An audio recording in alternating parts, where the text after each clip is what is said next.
Olá pessoal, bom dia, tudo bem com vocês? Espero que vocês estejam bem.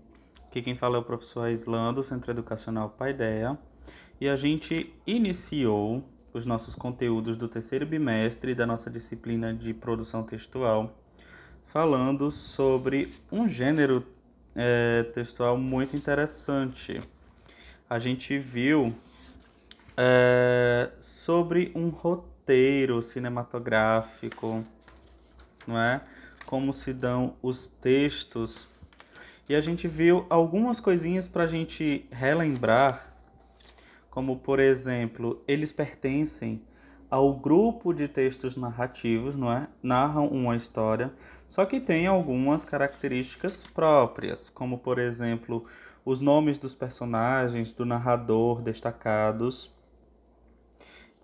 Além disso, nós temos marcações durante o texto falando sobre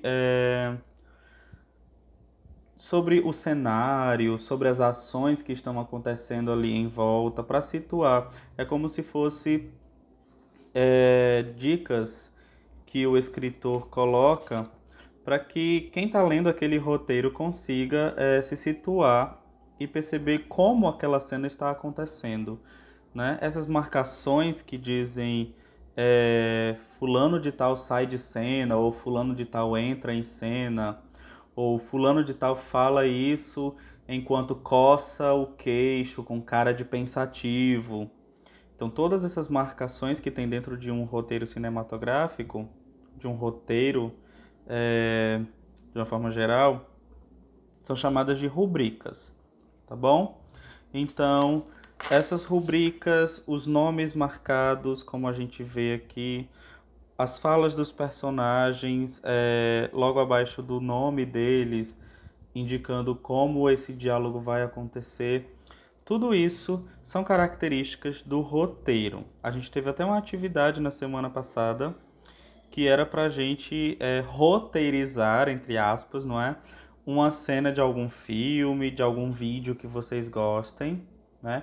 Ainda dá tempo de me mandar. Quem ainda não mandou, por gentileza, mandem, porque já está contando como atividade do terceiro bimestre, tá bom? Então não esqueçam de me enviar a atividade. Dentro desse tema que a gente falou sobre uma das características disso aqui, que é a metalinguagem. E aí, vocês estão lembrados o que quer dizer metalinguagem?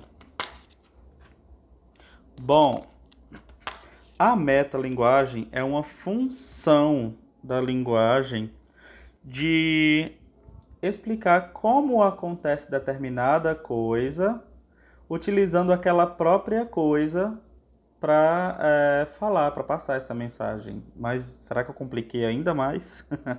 Por exemplo, um filme que ensina a fazer um filme está utilizando a metalinguagem.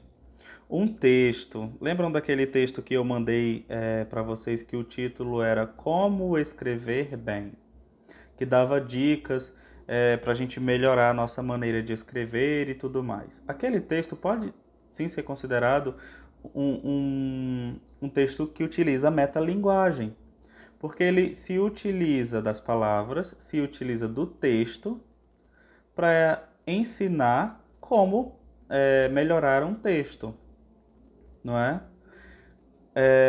Outros exemplos que a gente pode ver dentro do roteiro cinematográfico são as marcações, são as rubricas. Um tipo de metalinguagem, porque dentro do texto que a pessoa está lendo, ela encontra dicas de como aquilo vai funcionar, de como aquele roteiro funciona, do que é que está acontecendo, do que é que vai acontecer, do que é que ela precisa fazer. Então, tudo isso são exemplos de metalinguagem. Como a gente viu, é a linguagem usada para descrever ou falar sobre outra linguagem. Ela ocorre quando o enunciador fala para explicar a linguagem que está utilizando no ato comunicativo. Exatamente tudo isso que eu acabei de falar, só que com palavras diferentes, não é? Bom, essa metalinguagem, ela está justamente dentro dessas funções da linguagem, dentro apenas uma das variadas funções da linguagem. Ok? Mas antes da gente entrar nesse assunto, tem uma pergunta que eu quero fazer para vocês. Tcharam! O que é linguagem, gente? E aí, na opinião de vocês, o que é linguagem? Bom, isso vocês vão responder na atividade de hoje, mas de antemão, vamos compreender o que é a linguagem. Bom, linguagem é a mesma coisa que língua, por exemplo, português, inglês, francês. E aí? É importante a gente compreender que língua isso são esses exemplos que eu dei. O português, o francês, o inglês, o espanhol, todas essas são línguas, são idiomas, tá bom? A linguagem, ela engloba isso, mas vai além. Por quê? Porque como eu falei para vocês, lá no começo do ano, lembram que o texto ele se transforma e ele consegue passar uma mensagem, mesmo que não seja escrita, mas também visual, também sonora, falada.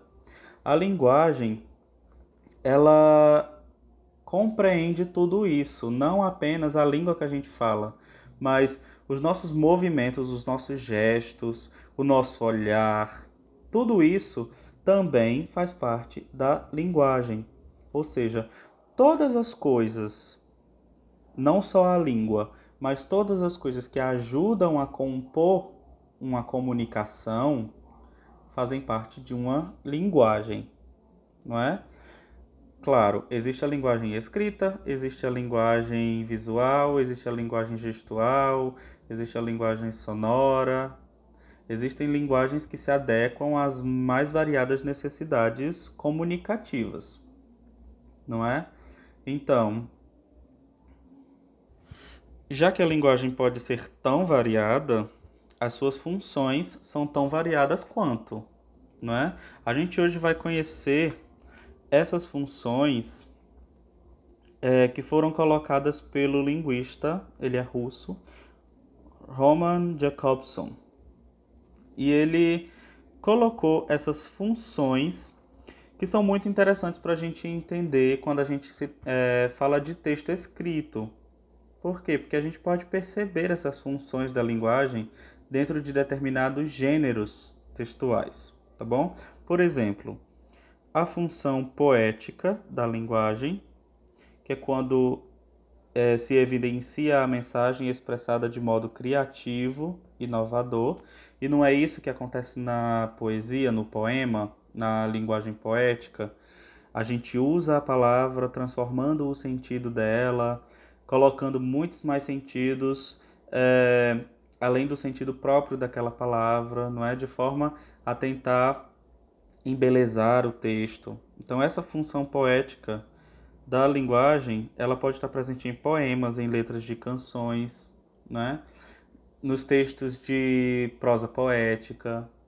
Todos esses textos que usam a subjetividade, que usam a conotatividade, estão dentro dessa função poética aqui.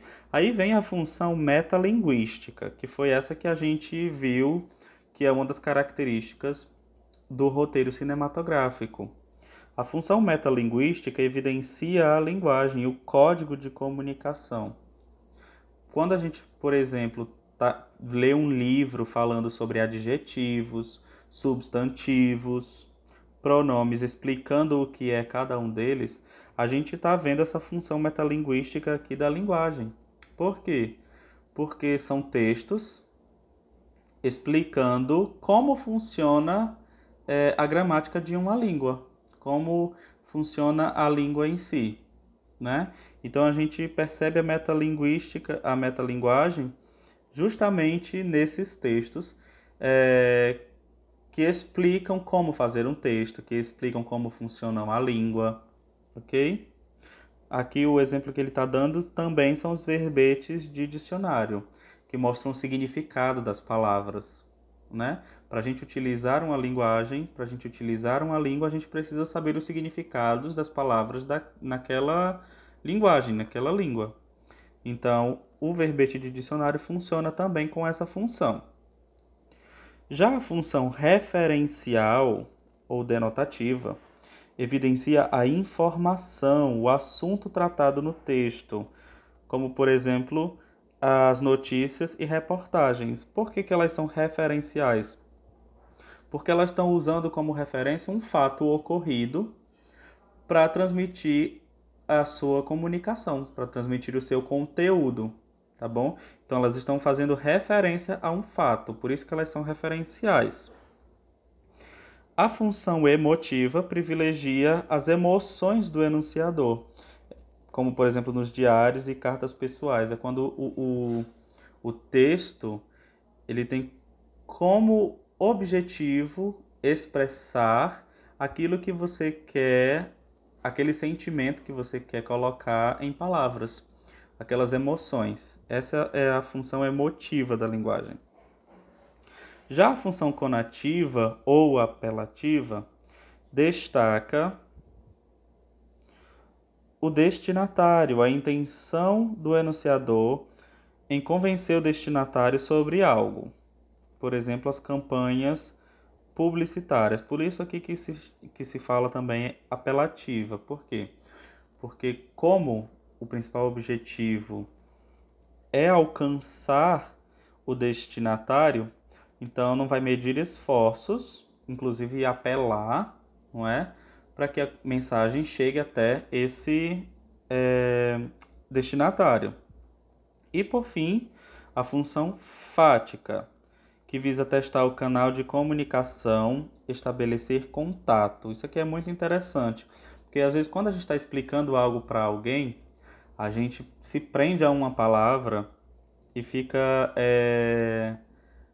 sempre perguntando essa mesma palavra para a gente ter certeza que a pessoa está acompanhando aquilo que a gente está falando.